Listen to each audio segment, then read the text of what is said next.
Steve and his wife Beverly have been living in Orleans since June 2015.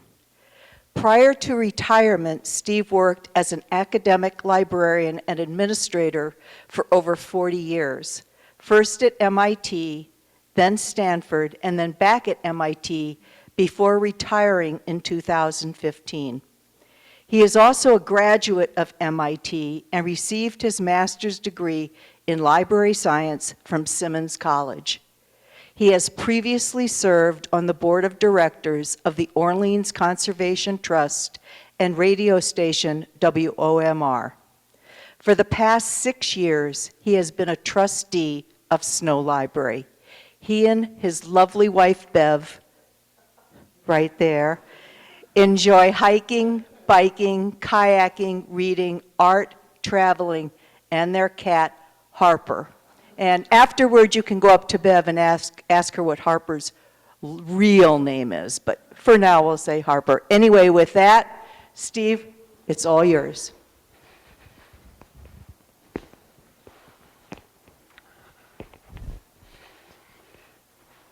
Good morning. Thank you, Ellen, for that kind introduction.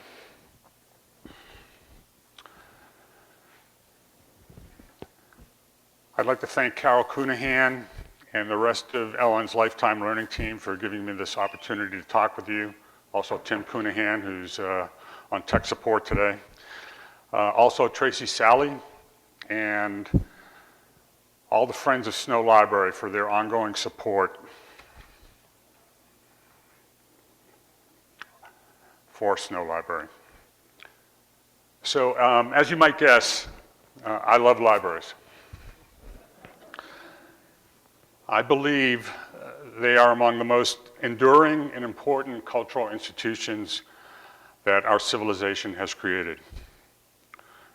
Libraries play a vital role in the health and well-being of a community, providing equal opportunities for people of all ages, backgrounds, and economic circumstances.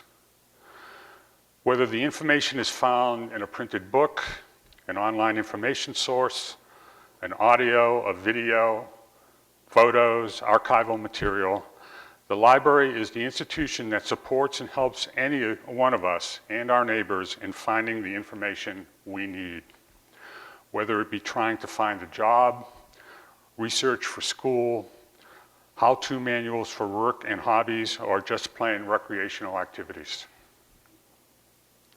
Libraries are critical in upholding the core democratic values that our country was founded on. Today's presentation is divided into 4 parts. And the 5th part being, I hope we'll have a lot of time for questions and discussion at the end. First, I want to share with you a few quotes that I believe articulate the value of libraries.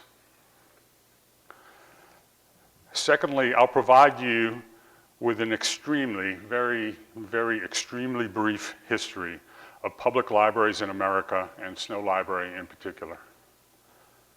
Third, I will make the case for why many of us believe that Orleans needs a new Snow Library now. And finally, we'll hear from our friends from Eastham, Al Afano and Mary Shaw, how they successfully led a campaign in Eastham that resulted in their new beautiful library, which opened in 2017. And then after that, we'll have plenty of time for questions and discussion.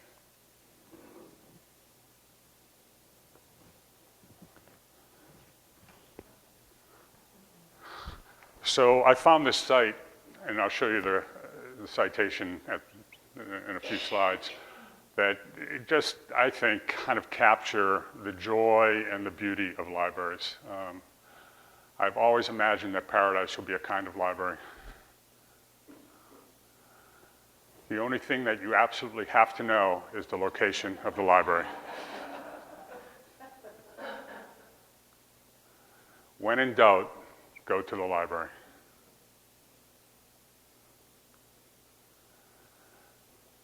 Bad libraries build collections, good libraries build services, great libraries build communities. And I think that's what we're talking about here in Orleans. course, along with the libraries are what some would argue, and I'd be probably in that camp. Oh, one more. I have found the most valuable thing in my wallet is my library card. And certainly I know in my wallet, the library card is right at the top. But of course, the resource in libraries that really is so, so important is the staff. Google can bring you back 100,000 answers. A librarian can bring you back the right one. The most important asset of any library goes home at night, the library staff. So all these quotes are from this site, from a journal. It's online, Library Studies and Information Technology. If you wanted to see, there's a bunch more quotes and beautiful pictures of some of the great libraries of the world there. I was hoping actually to have a picture of the entire Snow Library staff up on this slide so you could appreciate them, but they're all a bit camera shy, and they refuse to get together for me and pose, but I thank them anyway just for the great work that they do.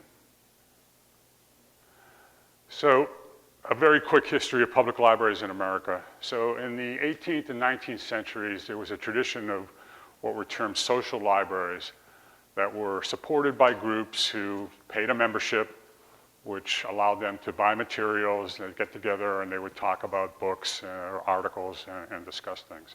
So that was a long-standing tradition in colonial times. They weren't just places for printed text, they functioned as places where people could develop social networks and participate in local culture.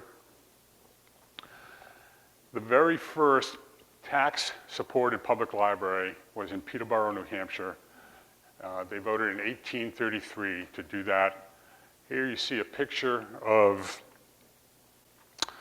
Miller's Pharmacy, which was located in the ground level of the town hall, and that was the first actual site of the Peterborough Library. They now have they've had a beautiful actual building since the late 1800s. In Boston, the Massachusetts General Court in 1848 established the Boston Public Library as the first large free municipal library in the United States. And this was quickly followed around the country in New York City, Baltimore, and other places. And there you see, that's the original building. It's still standing, the McKim Building in Copley Square, which opened in 1895.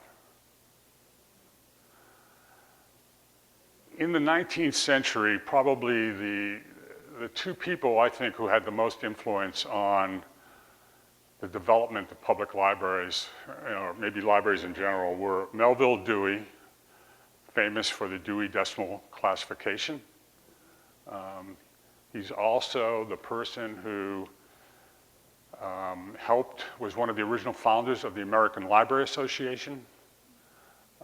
And he worked to establish the very first library school in America at Columbia University in the late 1800s. So it was kind of a titan of librarianship back then. And for many, many years, the American Library Association had an annual award. It was their highest award. It was called the Dewey Award.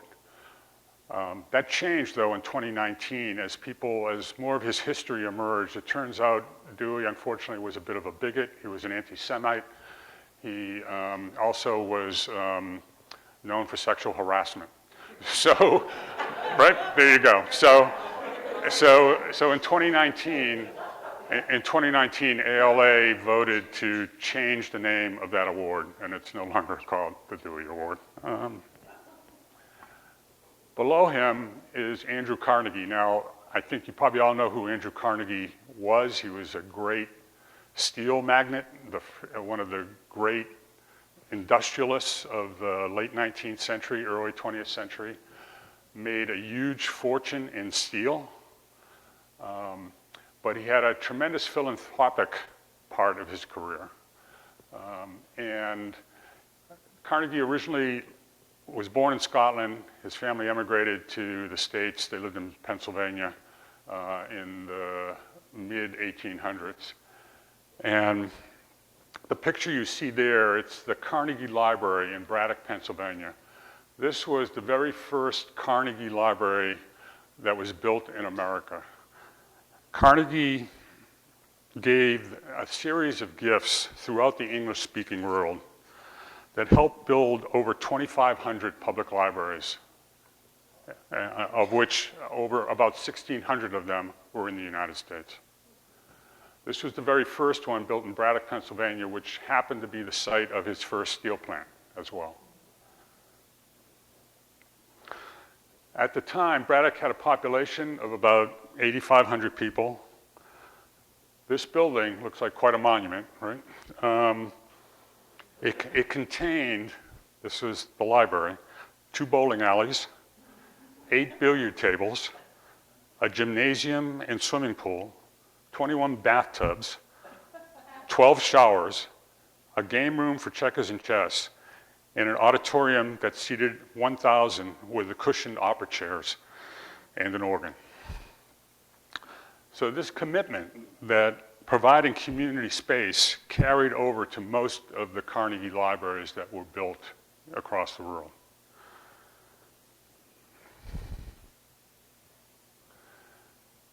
If you're interested at all in the history of public libraries in America, I recommend this interesting book by Wayne Wigan from Oxford University Press. One thing I discovered in doing my research for this is that the problems that come up today, the topics of discussion, of conflict within the library environment, you know, like censorship is obviously a big one these days. These aren't new issues. They were going on in the 19th century into the 20th century. You know, books like Leaves of Grass by Walt Whitman, censored. John Steinbeck's Grapes of Wrath, censored. To give you an example of, these are not new issues that our profession and our society as a whole has had to grapple with. So a brief history of Snow Library, which you're all here, you're somewhat familiar with Snow Library, right? So in 1876, David Snow bequeathed to Orleans $5,000, given with the condition that the money be used to provide a suitable and permanent building for a public library.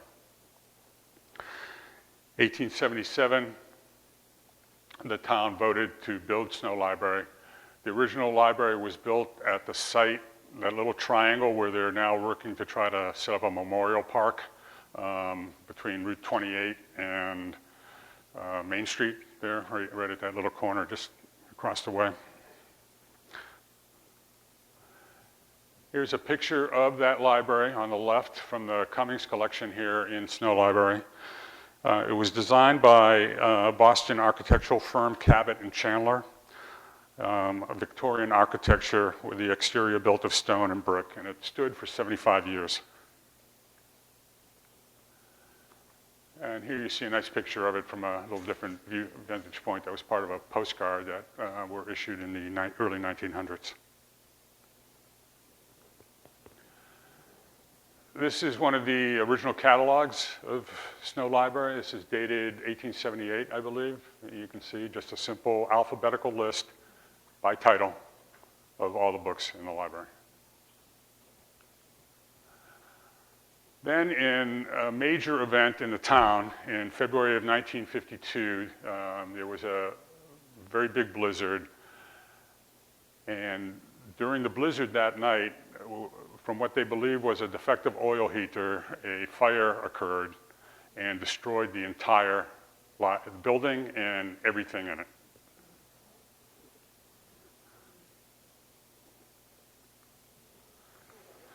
The only thing that was saved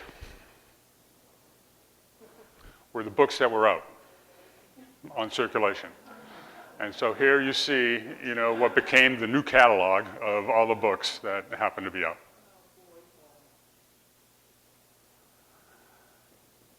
Here's a little announcement from the paper saying that, you know, within a couple of months, you know, the staff scrambled, the town scrambled, found a new location. I tried to find a picture of the old Frank Snow House at the junctions of Route 28 and 6. I couldn't find anything, so I don't know exactly what that building still exists. where the library, opened up for temporary quarters. So then the town quickly moved to authorize replacement and building a new Snow library on this site that we're currently on. And here's a picture that shows, just like we do now, partnership with the town, with the garden club, in terms of how to think about landscaping, the building as such. Looks more like a house, doesn't it, than a kind of a library? And here's the article celebrating the dedication. You see the program is down at the bottom here. There's the new building. There's a picture of the old building. And this opened in on July 4th, 1954.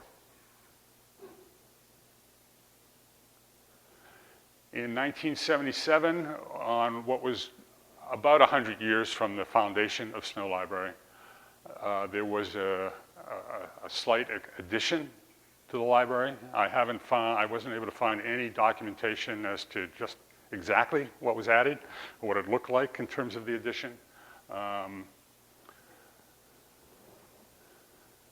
And then in '92, they celebrated what was a more significant renovation of the library.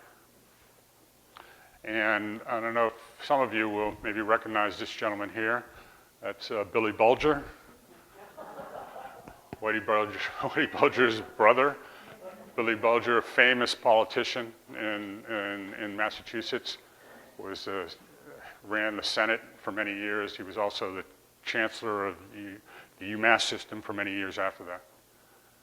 He's still alive.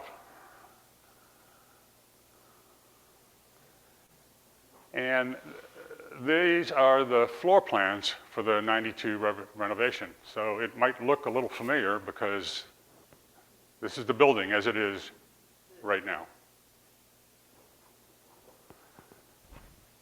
Okay, so bear with me just a second here while I try to move to a different slide pack.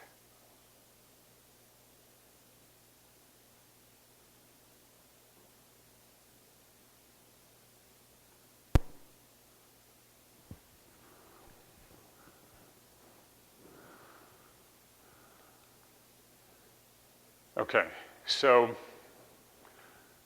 as Ellen mentioned, I've been a library trustee for 6 years now, and I'd say most of my time as a trustee has really been focused on how can we move forward and get a building that we need in Orleans to meet the needs of the community. In the last year or so, and that's what this presentation really is all about today. We were fortunate over the last 6 months to work with a talented team from Provincetown to help develop some promotional materials to make the case for why we need a new library. And this slide pack is part of the materials that we developed, along with many of you may have seen the mailing or received the mailing recently in the last few weeks, and the poster that's outside the door as well.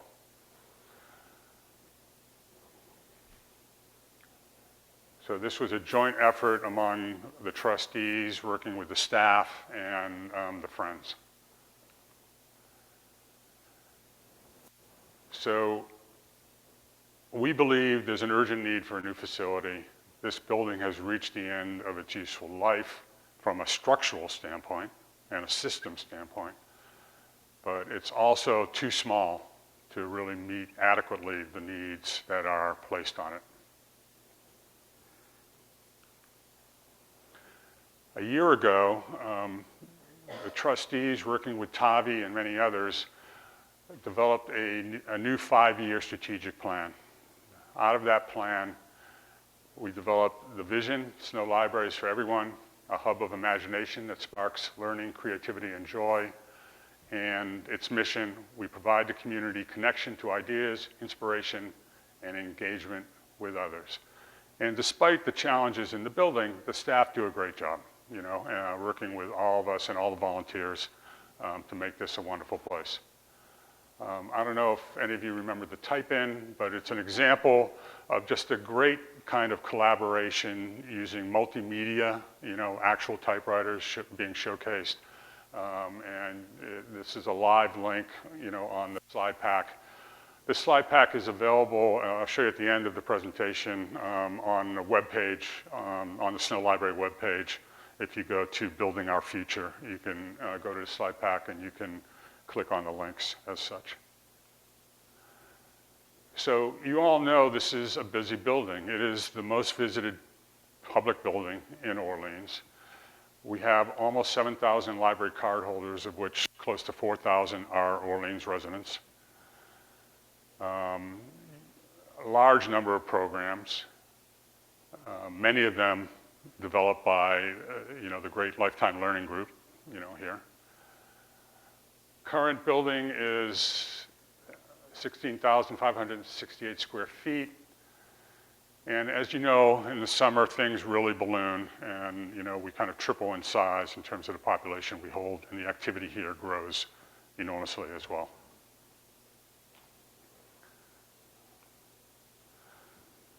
And this obviously just gives you a look at the wide variety of programs offered here at Snow that try to target all segments of the community. I'd say some of these pictures are great, aren't they? So where are we today? We've really run out of space.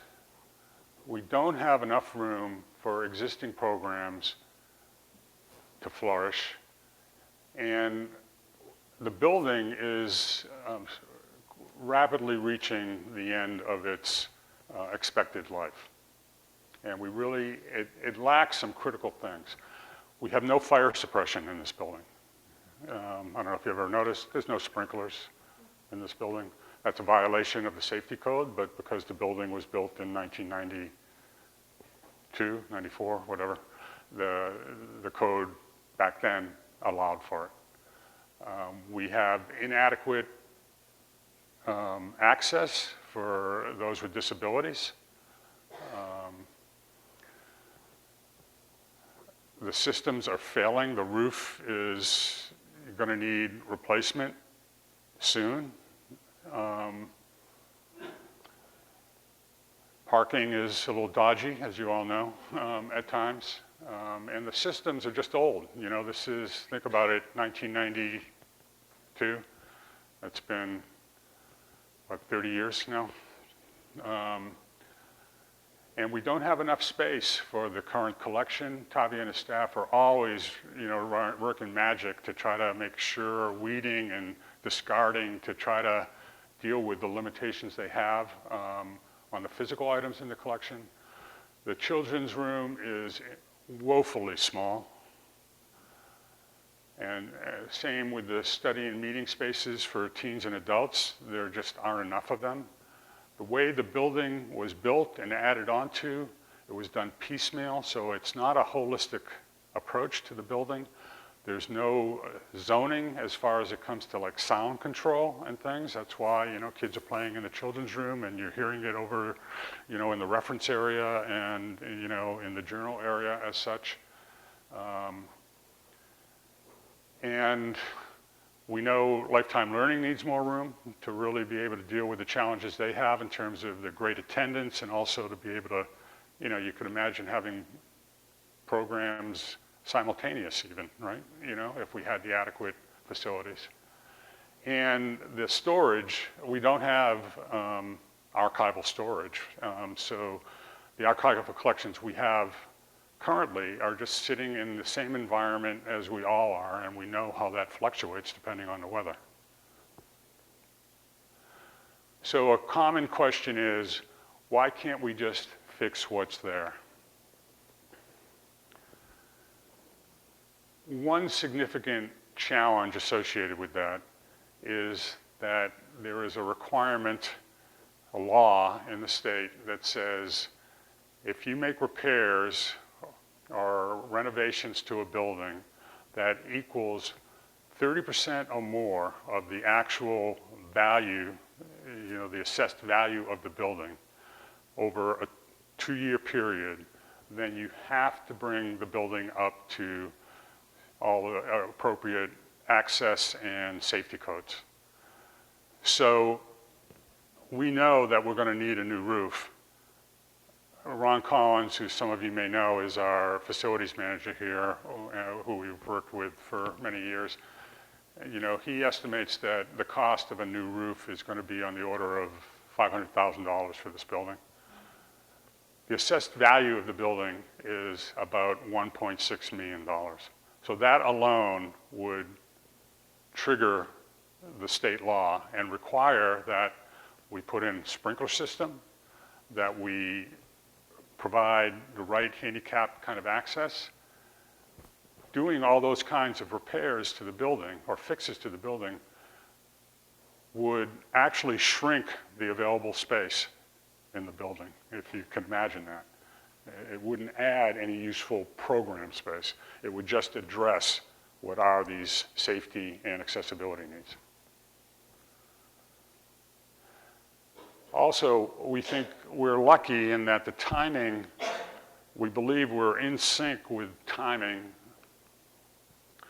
of the Massachusetts Public Library Construction Program, which has just announced a new round of grant applications. This is a program administered by the Massachusetts Board of Library Commissioners, which is a state-funded agency that coordinates all public libraries in the state. It helps fund various programs. It supports CLAMS. It supports us. I think all public libraries that meet certain criteria receive annual grants on the order of tens of thousands of dollars, to help support the running of the library. Every 3, 4, 5, 6 years, they run a construction grant program. They can only do this when the state issues a bond in support of this initiative. We were hoping actually this was going to happen 3 or 4 years ago, but COVID hit and the program was delayed and delayed and delayed.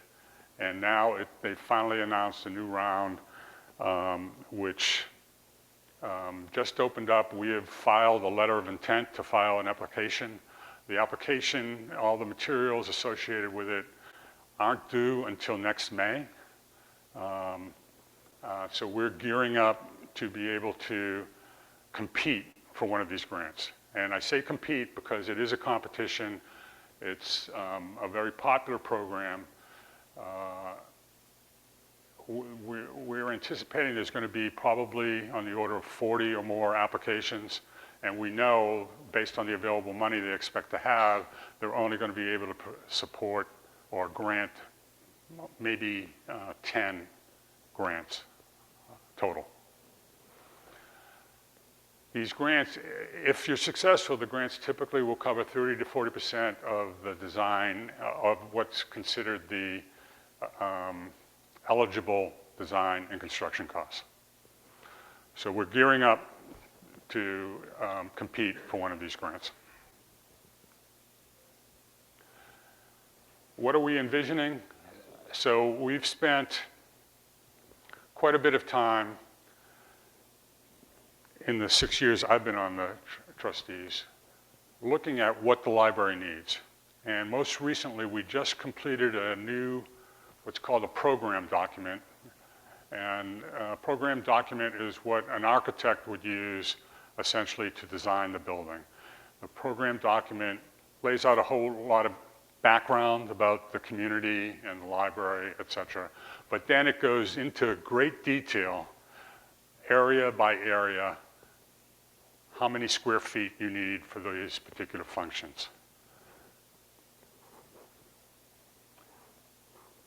We're envisioning a state-of-the-art library with, up-to-date technology, anticipating future technology.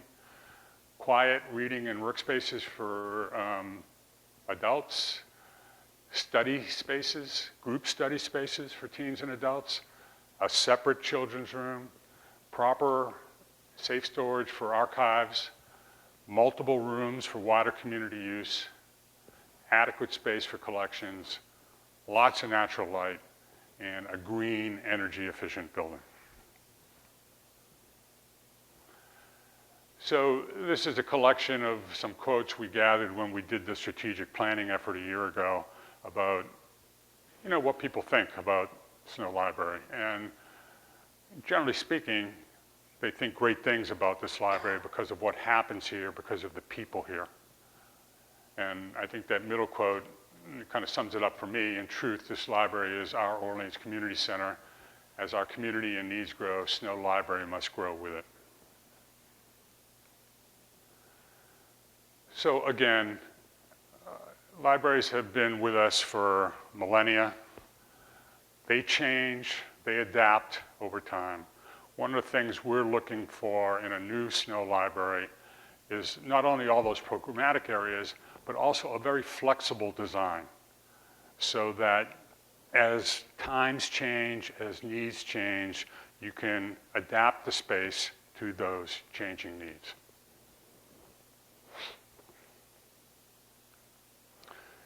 Okay, the money slide. So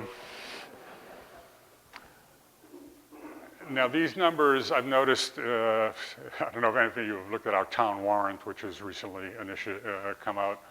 But before I jump to that, essentially what we're looking for is at the May town meeting to have approved a feasibility study. What would that feasibility study do? It would take the program document that we recently completed and determine if we have a site that it would fit on. The site we're hoping it will fit on is this site. I know I'm advocating for a tear down of this building and a totally new facility. It would also look if there are alternative sites, potentially, that could meet the needs of the new program.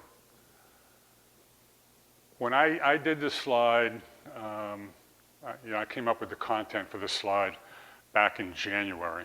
And these were estimates made at that point in time. As you can imagine, things change over time. But I estimated, and I thought it was a fairly good estimate, that we need a building that was 25,000 gross square feet. Now, if you remember, the current library is about 16,000 gross square feet, 16 and a half, even. So this would be like a 40 to 50% increase in size. Then I worked with Ron Collins again from the town to kind of come up with price estimates. And I thought, well, we know construction is very costly down here on the Cape. So I went high and assumed $1,000 a square foot, okay? Because I don't want to lowball things and set the wrong expectations. So that essentially meant a $25 million building. And then I worked with Ron, and he pointed me to some state documents that helped determine kind of design fees based on construction costs. And we came up with what we think is an estimated design cost of a little over $2.5 million. Now, in this timeline, the only real fixed date on it is the May 2023 date, where we know town meeting, we have an article on the warrant that's asking for the town to support the feasibility study. The other dates aren't exact because we just don't know yet, in terms of the timing of state grant, issues. Some of us believe, and I'm certainly in that camp, that regardless of whether we get a state grant or not, we need to do this, because the longer we wait, the worse the problems are going to be, and the more eventually it's going to cost. Having said that, I think we're all hoping that, we can be competitive and successful in getting this grant. So this is almost my last slide. But again, if you go to the library's webpage, that URL will take you there. If you just go to the webpage, and you'll see a kind of a button that'll say build our future on the home page somewhere. If you click on it, it will take you to a page that talks about this project, why we need it. It will provide this slide pack. It'll point you to some recent articles that have come out regarding the need for a new library. And we'll also be posting this presentation. I was just talking with Tim about that. We'll be posting this presentation up on the webpage as well, so you could share it with friends and as such. And of course, we're asking you and your friends and neighbors to support the feasibility study and vote yes on Article 45 at the town meeting. There's, I think, 79 articles or something this year. And as I was watching the town forum the other day, Citizens Forum, and Kevin Galligan was talking a little bit about this feasibility study, and he said, oh yeah, you can find it on page 100 in your town warrant. And also, to be clear, the feasibility study, we estimate will cost $180,000, but we're only asking the town to contribute $90,000 toward that, because the trustees, we have some gift and endowed funds that we're tapping into to fund half of that feasibility study. So we're really only asking the town for $90,000 of support, but we're looking for the moral support, because that will be important and necessary if we're to compete for the state grant. So I can imagine you might have some questions and things, but I thought back, I don't know, a few months ago, Tracy, Sally, and myself went up to Eastham, and their library director put me in touch with two of their trustees who were instrumental in their drive and success in building a new library in Eastham. And I thought, gee, you know, it'd be great if they would be willing to come up and be part of this presentation. Whoops, wrong move. And if they could share with us some important learnings that they had in their success to get the beautiful library that they now enjoy up there, and some of the challenges they faced. So it's my pleasure to introduce Al Alfano and Mary Shaw from Eastham, and they are current library trustees, and they've been involved with the Eastham Library all their lives, I'd say. So, yeah, right. So let me turn it over to them, and then when they're done, we'll wrap up with Q&A. Mr. Mary, Oh, whoever's starting first. Take the microphone, I'll take the clicker. you want this? Oh, right, yeah. I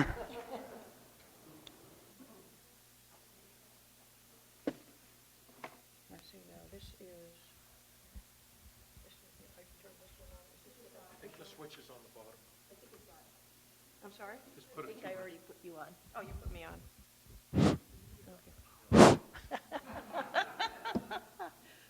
Good morning. I am Mary Shaw.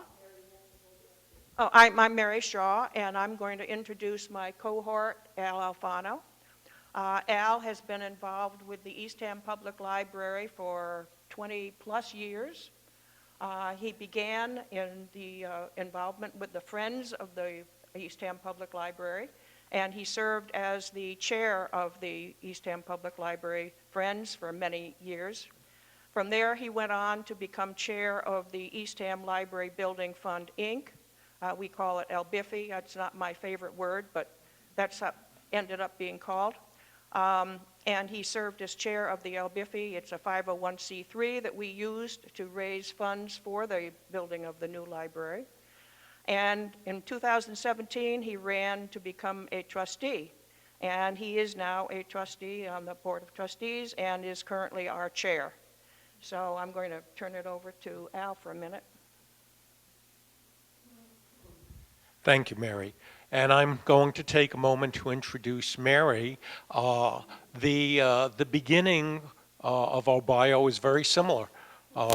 Mary has been involved with the library for over 20 years. She too was initially involved with our Friends group and served in many capacities, and is currently a trustee and is a former chair of our Board of Trustees in Eastham. She co-chaired the campaign building fund of the Elbiffy group that we had, and she was also a member of the Capital Projects Committee for the new library, and was a member of the MBLC Construction Grant Review Board.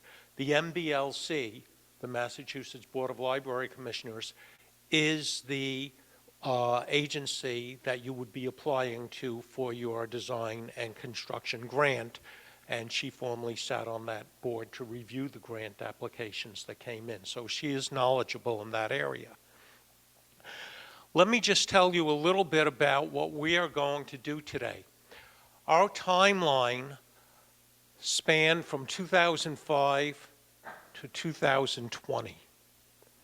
All that Mary and I are going to talk about today is the highlighted area, which really makes up 2 years of that timeline, from 2010 roughly to 2011. A lot went on in that timeline. The trustees established the building fund, Elbiffy, the 501c3. Fast forward from when the trustees established the building fund, we committed to raising $1 million for furniture, fixtures, and equipment, not construction. Basically, the construction money for our library came approximately half from a state grant and half from a town bond that was approved. In May of 2011 also, town meeting and voters approved $4.5 million bond contingent on grant approval. And in July, the MBLC approved a $4.3 million grant. So that was basically the involvement of our building fund. We faced a number of challenges, and I'd like to just take a moment to thank Steve and Tracy for inviting us here today. They asked us to talk about the challenges that we faced in building our library in Eastham and how those challenges were addressed. And if we can start off with, in Eastham, the biggest issue in the town was, can we afford it? We have a lot of things coming up. We're talking about putting in water, municipal water in Eastham, which is now almost done.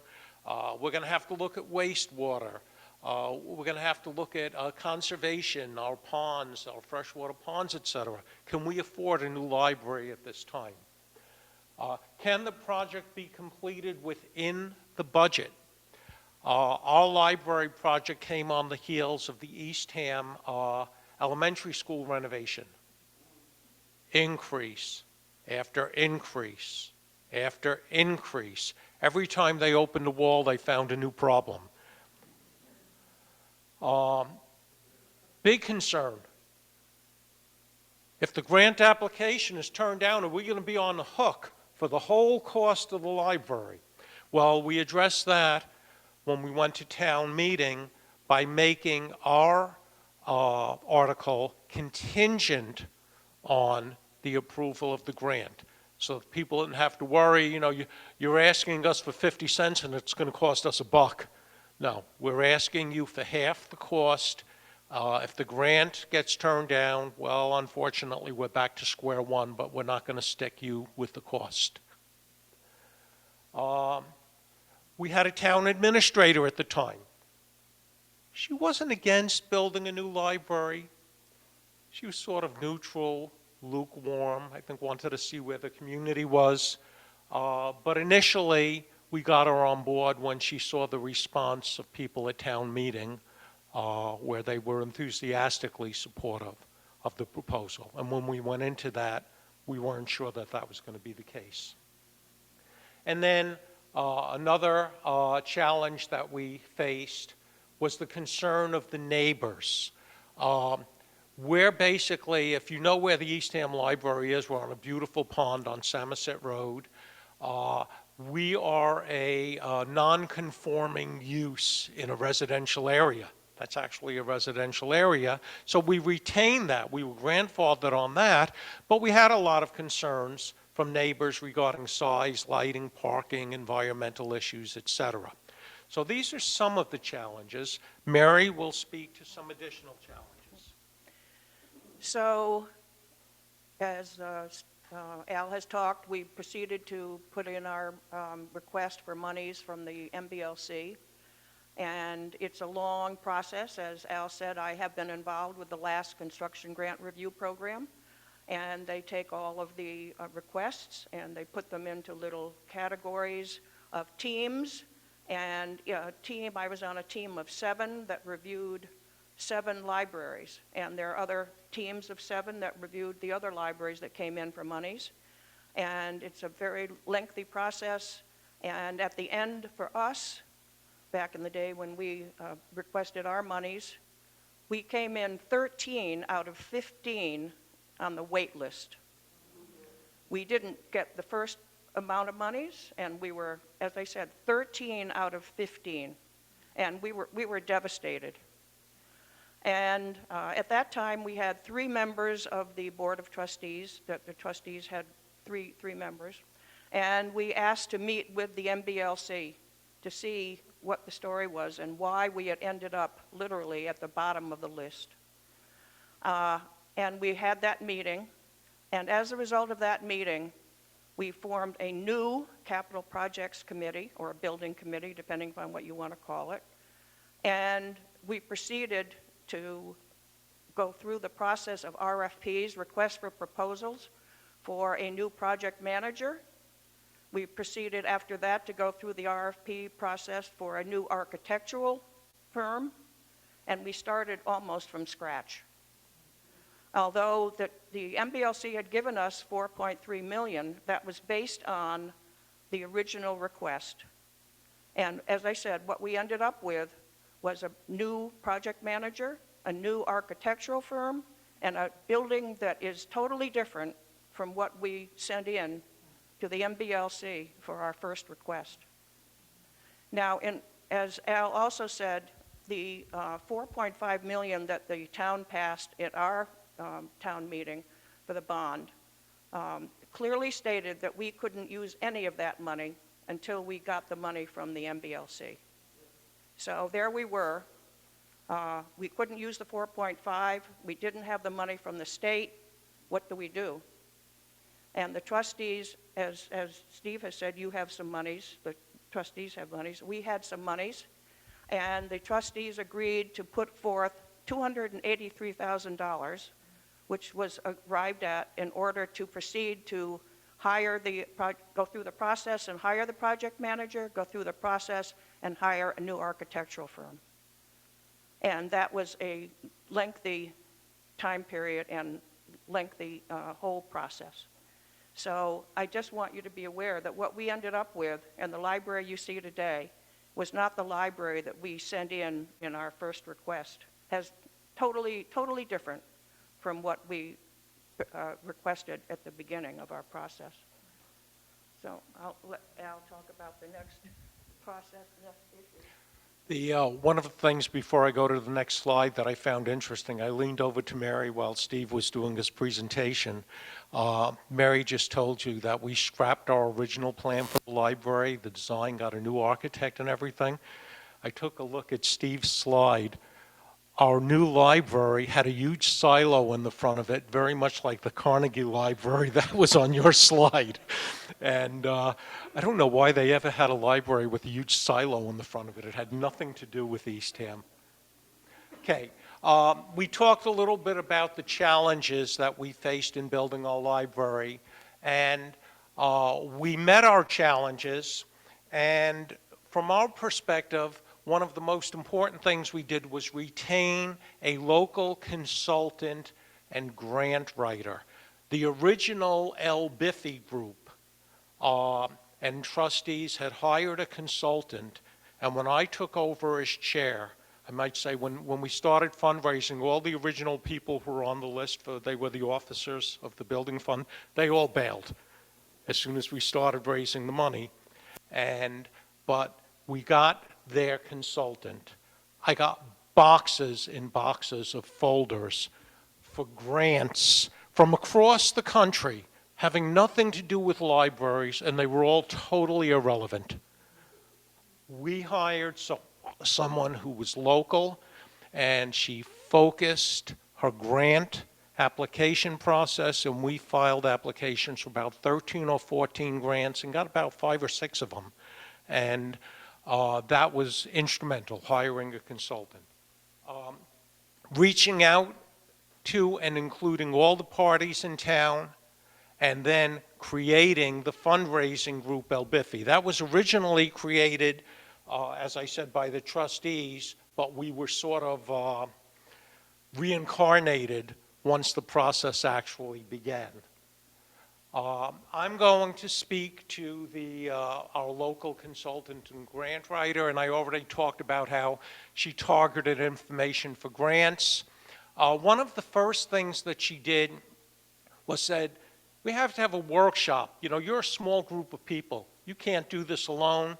You're going to have to bring in other interested parties. So we invited people to come to a workshop that we had at the Sheridan, and she basically ran a workshop with us that ran a good portion of the day, and she talked about effective fundraising techniques that we could use, how we go about raising money, how to make an ask. How do you sit down with somebody? You know, if you're building a library, yes, $100 is important, $50, $5 is important, but you're looking for $5,000 donations and $10,000 donations. How do you sit down with your neighbors and say, will you write us a check? It was interesting and it was scary. A lot of us aren't in the fundraising business. How do we identify potential donors? Where do we go for the information? How do we find out who in town is capable of making the kinds of donations that we're going to be asking for? And I think most importantly, even though I put it last on the list, is identifying what not to do. One of my first thoughts was, well, we're going to send this wonderful letter of solicitation to everybody in town, and they're going to be so excited, and they're going to write us checks. And she said, absolutely not. You're going to get $5 and $10 and $20 donations, and people are going to feel good that they've made a donation to the new library. Don't do that. That's giving everybody an out, and people that will write that $100 check might write a $5,000 or a $10,000 check. Final thing on this was meeting with the fundraising committee on a regular basis. She was there for us all the time. You need a consultant, or we feel that we needed a consultant who would be there for us on a regular basis. A footnote to this business of having a workshop and identifying what not to do, etc. Very interesting. At the end of that workshop, someone came up to us, who shall remain unidentified at this moment, and said, so how do I make a donation? And we said, well, you could write out a check to El Biffy and, send it in. And she said, well, I want to give you a check today. And I said, well, we haven't set up a bank account yet. So she said, oh. So I said, well, what did you have in mind? And she looked at us and said, $100,000. I said, I'll have a bank account open by this afternoon. Okay? Mary? What Al just described is true, and I will tell you that I cried. I literally cried. We've been working so hard, and we've obviously had received some indication of other people interested. But at that time, and you've been working so hard, and you've been trying to get people to support your project, and to have somebody out of the blue, literally out of the blue, come up and tell you that they would like to give you $100,000 was just, as I said before, I cried. But I'm going to discuss some of the things that we did do in order to raise our monies. One of the things that I thought was very important was we had our architectural firm put together the plans of the building that we were proposing on two, I'll call them sort of like cardboard pieces, but they were just, one had the main floor and one had the lower level. And I took those around town. I had those in my car so many times that you would have thought they lived there. But we went and had what we called info sessions. And we asked various people in town to put together little times where they would serve wine and cheese, perhaps, and invite their friends and their neighbors. And we would come to their house and we would give a presentation about the library and why we needed the library, what the plans were for the library, and tell them that we were interested in having them support us. And we did that all across town, and all sorts of people from different parts of town would go through and have their friends and their neighbors at their homes for this presentation. Another thing that I did was I attended every single Chamber of Commerce meeting. Our Chamber of Commerce meets once a month, and they have little programs. They go to a different business each month, and the business can show everybody else in town about their business, and then they have a short business meeting. And I would go to all of those meetings and discuss the status of the library to get their support. And we did get support from an assortment of businesses in town. I'll say Siemens Bank, which is one of the big banks in town. Cape Cod 5 is another one. We looked at all of the names of the people that had given donations to the Friends, and we looked to see what people had been contributing over the years, and we got in touch with them. Would you continue to contribute towards the new building, considering the fact that they'd been already contributing to the Friends? I'm looking to see all the things that we did. I went to the part-time residents. Obviously, you have part-time residents in town here. Our part-time residents meet in the summers, and we had a table at every one of those part-time resident meetings every summer for I don't know how many summers, telling everybody where we were, how we'd done, what the story was, etc.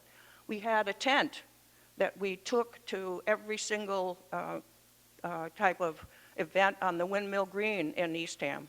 We had the Hands on the Arts, we had Windmill Weekend, we had a tent, we had the plans, and we would discuss and talk to people as they're there for other events going on at the time.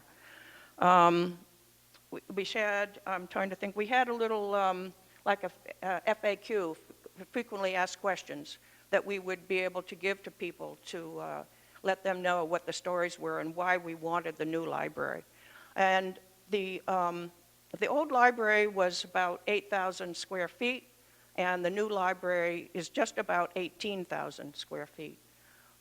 So we really increased the size in the process of doing what we're doing. And I'm trying to think if there's anything else. I was all over everywhere all the time. So, we got monies from the CPA committee. You have a community preservation committee in town. I happen to be chair of the community preservation committee in Eastham. And we went to them and we got $40,000 to help us with the humidity control for our Eastham archival room. And we got $75,000 from the CPA for our preservation of if you've been to our building, the first little front part of the building is the original building. And we got $75,000 from the CPA for preservation of that part of the construction. I'm looking to see what else we did here. let me see, Chamber of Commerce, town events. Is that, maybe that's all that I can think of at the moment. Oh, I made cold calls, what I will call cold calls in the sense that I thought that there were people in town that would be, had been involved with the library in the past that would be interested in supporting us, and I didn't know some of them, I just knew their names, so I would give them a call and say, you know, I'm so-and-so, and I'm interested in knowing whether you'd be interested in helping us out. Sometimes I went to their homes, sometimes they came to my house. Just all sorts of things that we did in order to try to raise the monies that we needed. And we raised over $1 million. And it was interesting, the night before we had the soft opening in November of 2016, we met the 1 million mark, which was our goal. And many people thought that the idea of us raising $1 million was out of the question. And we actually raised a little bit more than that in the final added addition. Thank you, Mary. Yeah. Before moving on, two additional points here.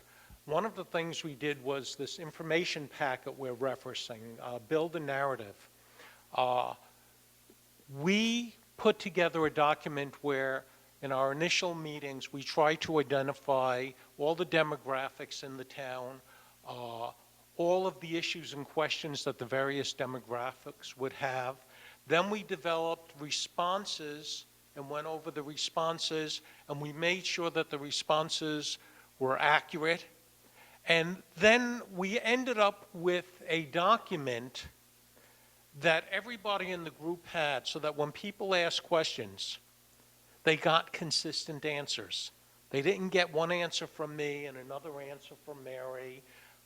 We went through and pretty successfully, I think, anticipated most of the questions that we got along the way.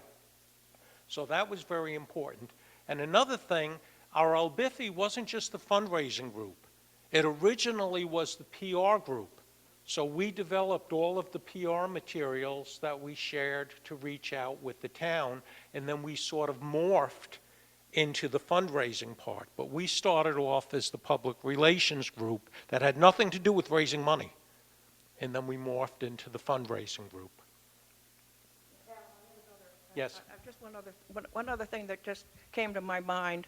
One of the things that we also did to raise funds was we went through the entire library and came up with specific areas that we felt were worth so much money. And we put dollar figures onto, let's say, the staff room, the director's office, the study carrels, the small conference room, the reading garden, the book drop. And we said, if you are interested in supporting the library and willing to pay whatever the prices were that we put for those specific areas, you'll get a plaque and saying in memory of, in honor of, by, etc. And we have 39 plaques in our library for various amounts of money. That raised quite a bit of money for our library. I forgot to mention that earlier. Thank you, Mary. The final part of that was creating the fundraising group itself. And who do you need on a fundraising group? Vision and passion. People with vision and passion at the top of it. They have to be able to see what's not there yet. They have to have the passion to reach out for that. A variety of skill sets. People who are good at doing different things. No one is good at doing everything. Mary and I chuckle many of the times. Mary's very good at fundraising and the financials and communication. I'm an organizer. I put A before B and B before C, and I'm able to move things along. But we needed people with financials, somebody who was really good at keeping track of the money. Communication skills. You could have all of the information I talked about, but if you don't have somebody up there who can get the message across in forums like this and in larger forums, who could really sell it. Not just know the information and have the information, but sell that information.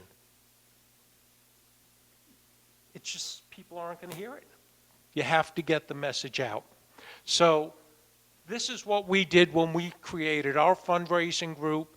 These are the things that we looked for as being the basic components of that fundraising group. So where are we? Oh, okay. So we did go to, obviously, the town meeting, and that would have been in May of 2011.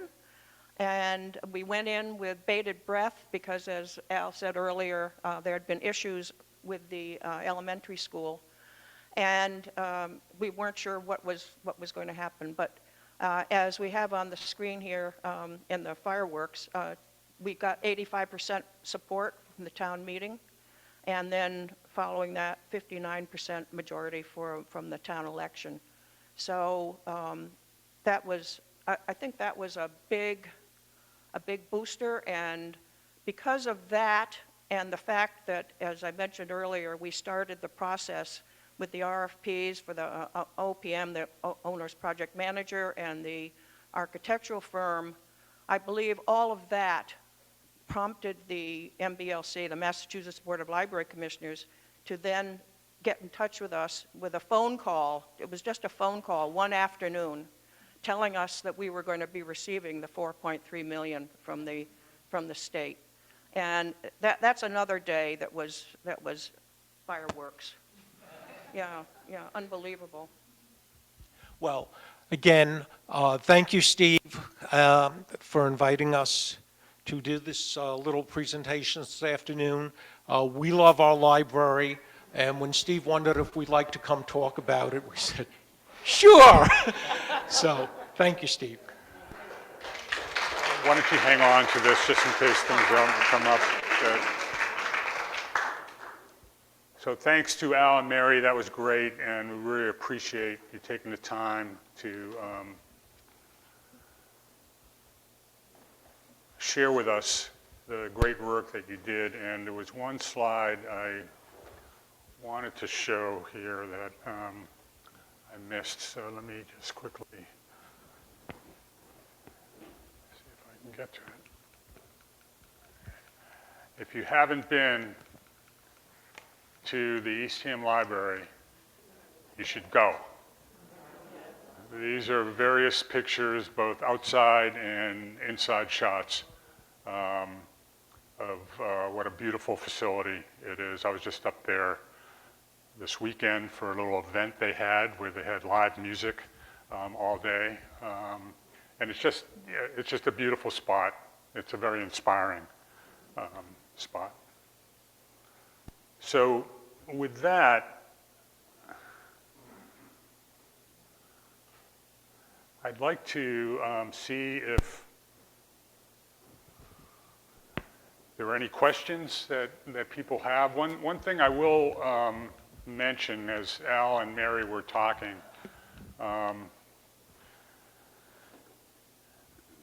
the MBLC process has changed since they went through it. So they were very ambitious and were kind of on a wing and a prayer, I think, a little bit when they hired an OPM and they hired an architect before getting the award from the state. The new process, which they revamped to try to streamline it because they had problems with people on waiting lists forever and not knowing if they were going to get the money, et cetera. But one of the changes, as I'm aware of it, is until they tell you you've got the grant, they won't allow you to hire an OPM or an architect. So that makes it a little more challenging when you're trying to show a vision in pictures of what it is the new library might look like. So that's just something we'll have to deal with, as we move this whole project forward. So are there any questions or comments that anyone might have? I'd like just to add hold on. Oh, right. Okay, One of the things I didn't mention was that before we started all of this, the town did a survey as to where the library should be located. Oh, yep. And the town had 3 different locations in mind, and they did a survey throughout the town to see what people wanted. And the majority of the people that voted wanted the library to be where it's located right now. I think if we had that same poll, I'm sure the results would be very, very similar. I just have a quick question about the consultant that you used. Is she still available? She still does, she lives locally, and I'd be glad to give Steve the name of the consultant. I'm not sure how available she is at this point, but she's still active, in our library and community.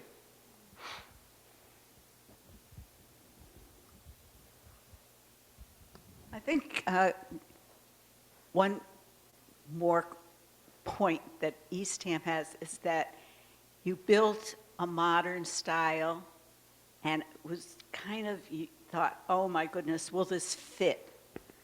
And it does, it works. So I think, that the library, Snow Library, can be risky that way. And if it's designed well, it Right. will fit well.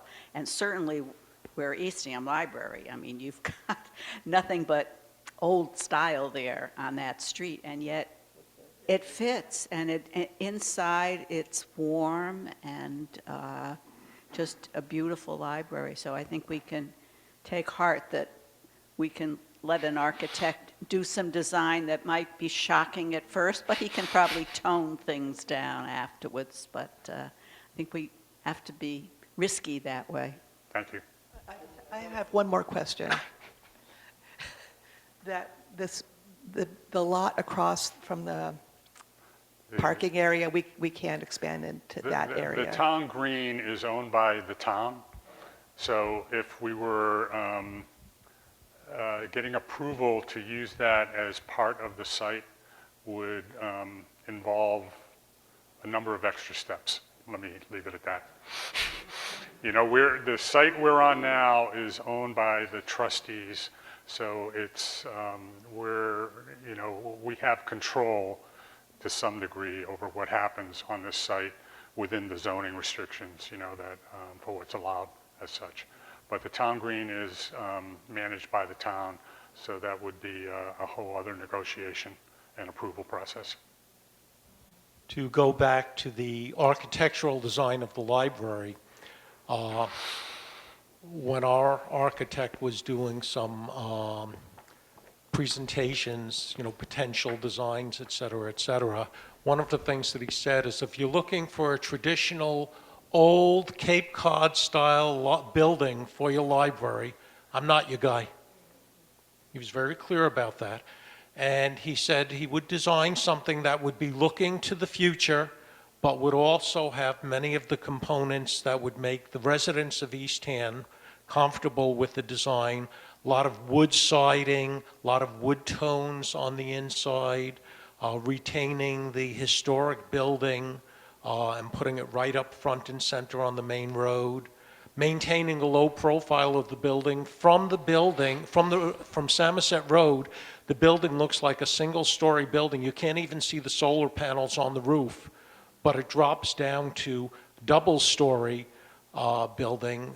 From the road, no one who has not been in the library anticipates the amount of space in that library. From the road, it looks like a small little local library. Is there enough land to expand? I mean, what we're sitting on, is there enough land to expand something that's looking into the future, and will provide all the things that we want and need?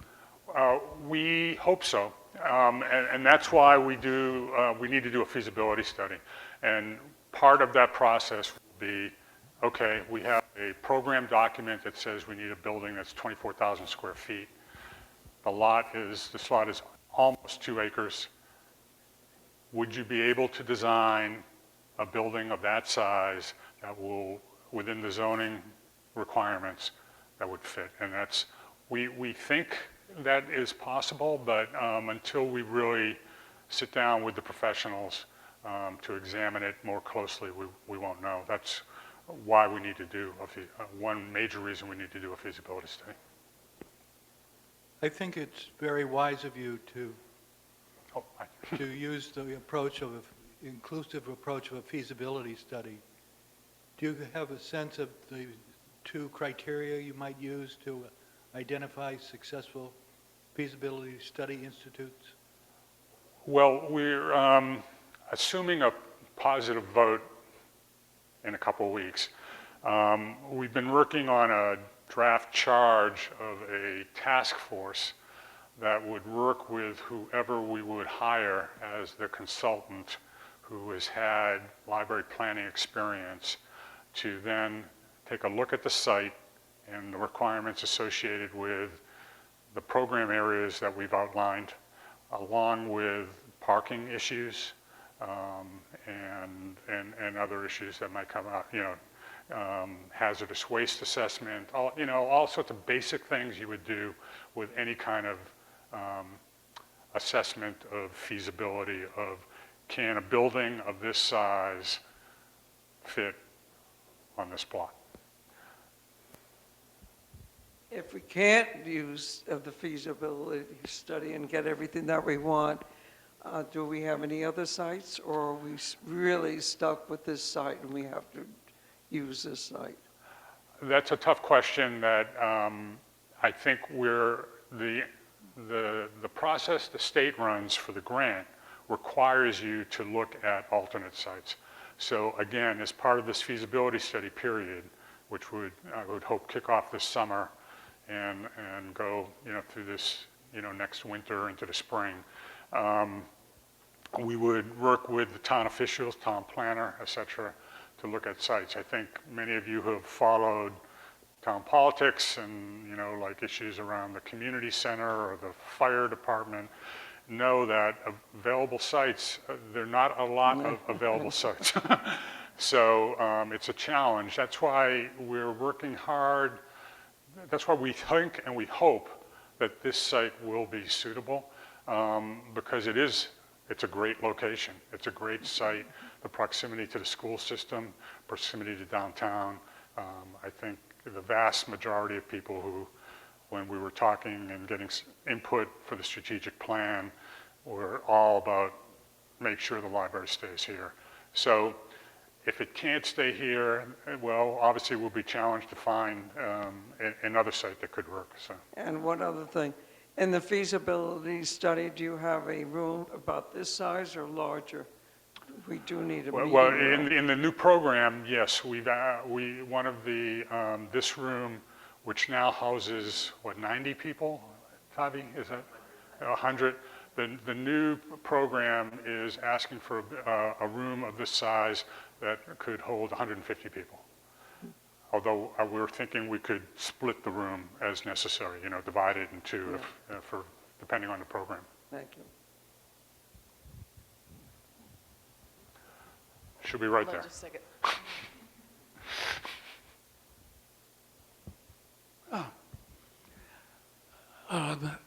A couple of years ago, I was on the feasibility committee for the library to renovation. And I made a suggestion about the architecture of a new library would be a connection to the parking lot of the middle school over the parking lot of this library. That would go into a second floor over this floor, and you would be able to stay in this location with a 3-floor library connected to the school. And you see now, currently, kids in all kinds of bad weather or good weather sitting outside it was shot down by the architect. with a comment, this is not New York. End of comment. So I will say that just last week, or maybe it was 2 weeks ago, I actually met with the school committee, the Nossig Regional School Committee, to share with them our plans and also talk to them about kind of the proximity, obviously, of the middle school to this building and the possibility of them dedicating some parking in their lot that would actually be dedicated to our library, and also improving the accessibility from that parking lot into this building. In terms of an architectural design, we didn't go there because, that it's way too preliminary, but they were at least open to that discussion. I will say, in terms of a building design, we have to be careful about how we design the building in terms of understanding what it takes to staff a building. And a concern I know that the MBLC brings up when you go to multi-story, particularly beyond 2 stories, is do you have the staff to actually staff a building configured that way? That's all preliminary, and work that would have to be accomplished working with an architect, creatively down the road. But the proximity to the middle school, the availability of parking there, I think are key issues that we really have to work with our partners at the Nelson Regional School Committee to, their reaction was open. They said, well, we're not gonna sell you any land. And I said, no, we don't want to buy any of your land.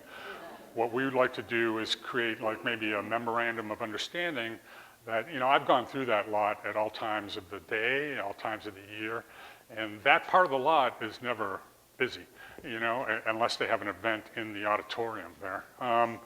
So, the idea of them, allowing library parking for, 10 or a dozen spots, and then thinking about how to improve that access from that side are very good ideas. So. I'm concerned about funding. Over 10 years ago, when I was trustee chair, the beginnings of an idea of a new library was on the 5-year comprehensive plan.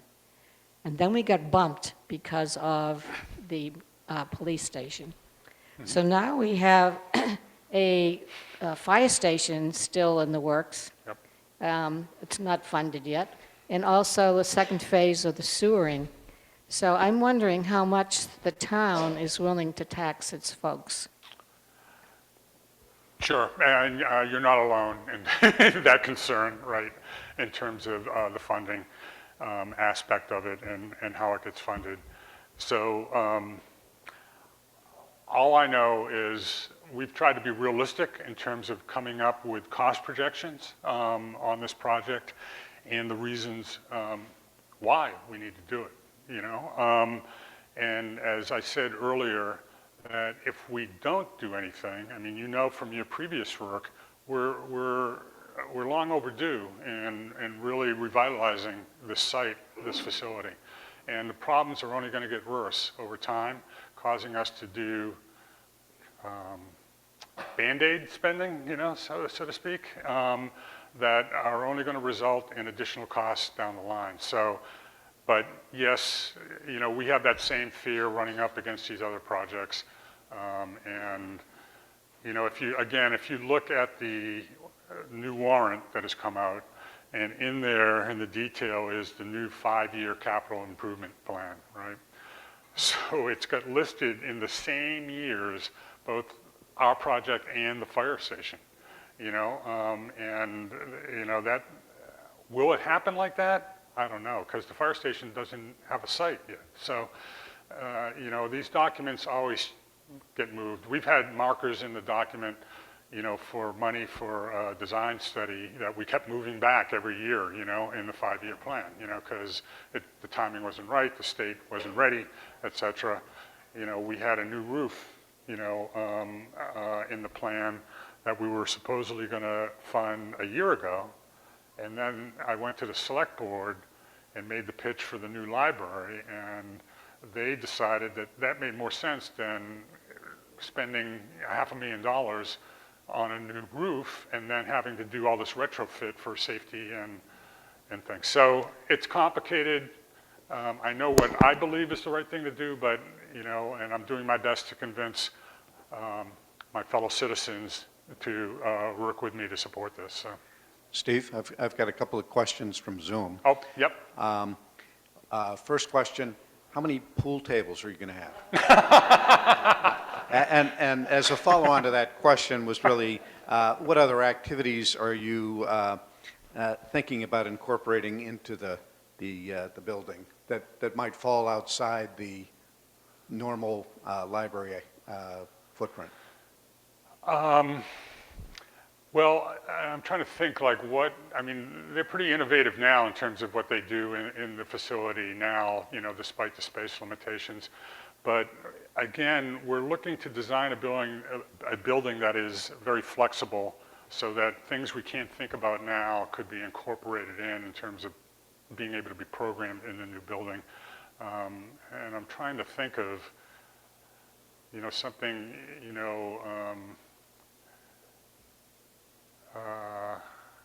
and off the top of my head, I can't really come up with anything that, seems innovative, beyond, what the kinds of items we've already reviewed in the slide presentation, so. Okay. A second question. Where would you locate the current collections during construction? Good question. We don't know the answer to that at this point. What I anticipate happening, and this would also be part of, I think, the feasibility project that we would embark on in this next year, would be, to come up with a plan of how we would do that. I'm assuming we would probably follow the model that our friends in Eastham did, which is hire, rent a number of,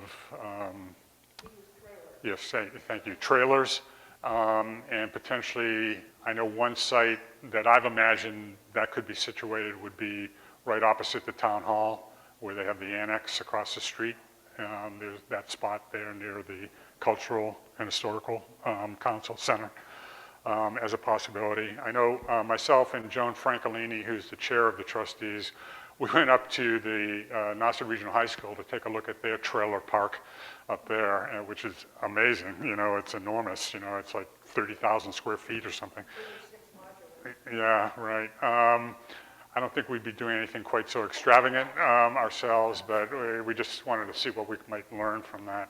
But I'm assuming we would definitely look to find an alternate site, whether there's an unused facility that we could use.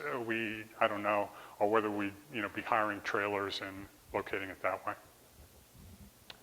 Anything else, Tim? As far as billiards, I don't know. Maybe we'll go over to your house.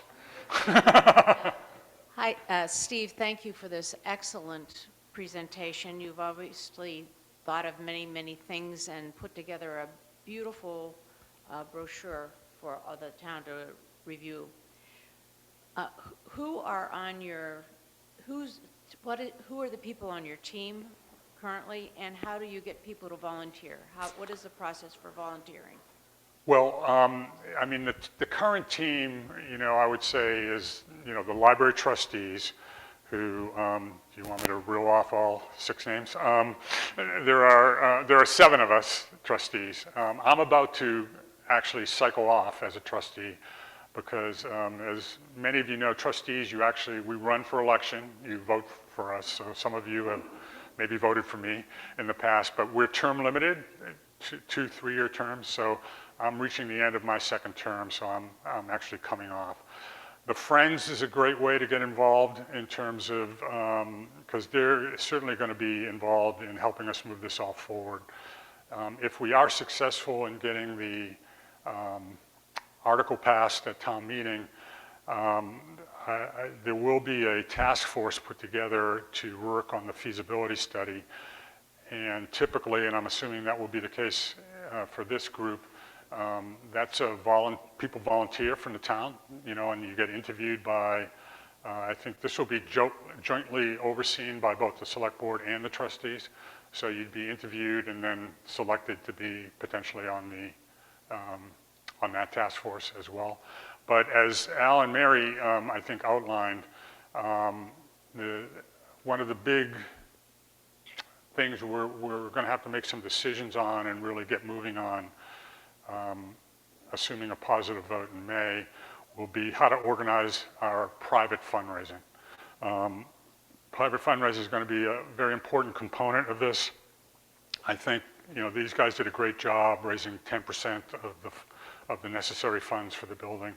For us, that means not $1 million, it would mean more like $2.5 million. So that's a heavy lift. So we're going to need a lot of help with that for sure. So if people want to be participating in this process, should they contact the trustees of the library? Why don't you, this is a group email that we've set up for any kind of questions or comments. It's snowlibrary@googlegroups.com. I'm on that list, Tavi's on that list, Joan and several others are on that list to field, queries as they come in. So that would be a great way to express your interest and let us know what you'd like to be involved in or how you might like to be involved or what you could do. Just a question, because the word came up before, and how is this jiving with the talk in town of the community center? Good question. So before there was any allocation of funds to look at the possibility of a community center in Orleans, I certainly always thought of Snow Library as our de facto community center, right? So I don't know if you saw the final report that they put out. They did a nice job of kind of, looking at ranges and options, and basically came down with, and I met with that group when they were doing their work, and we kind of came up with this notion that the library was kind of the intellectual community center, and the community center they were talking about was more physical as such. And one of the, I think, the conclusion I have on this is one of the premises of a new community center in Orleans that it would have a gymnasium, So bottom line is, again, they don't have any site for a community center. They don't have staff for a community center, although a lot of good ideas got generated out of that about how to kind of fund community activities in town, and a lot of that has been based around discussion and actions around the recreation department as such, and so some improvements are being made there. But until they have a site, and the wherewithal to go forward with that, and I think they were looking at a building, somewhat similar, and I mean, they came up with 3 different options in terms of how the sizes of this thing. I think from 18,000 feet to 25,000 square feet to 30-something thousand square feet. So, I don't have a better answer than that. Yeah, right. Are there any additional questions? Well, if not, so thank you all so much for coming out, for your great questions. And I hope you will support Article 45 at the town meeting. Please come to town meeting and vote yes. Thank you.